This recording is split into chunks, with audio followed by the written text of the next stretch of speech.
ខ្ញុំពីឈ្មោះខ្លួនទូចមកក្រុមហ៊ុន Masa ដែលមានកៅអី Masa promotion ចុះតម្លៃរហូតដល់ 50% ដែលមាន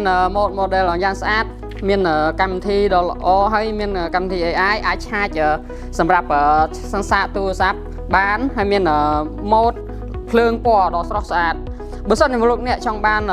ប្រភេទកៅអីមួយណាដែលមានតម្លៃធូរថ្លៃបំផុតគឺស័ក្តិសមចំពោះអ្នកគឺ model 5 Pro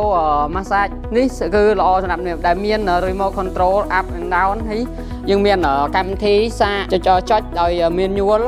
ហើយនឹងមានបច្ចេកវិទ្យា AI ដែលល្អសម្រាប់លោកអ្នកឆាប់រស់រានឡើងយើងមានការ promotion ហើយដឹកជញ្ជូនដល់ផ្ទះក្នុងរយៈពេលតែ5ខែក្រុងនៅក្នុងប្រទេសកម្ពុជារបស់យើងសូមអរគុណ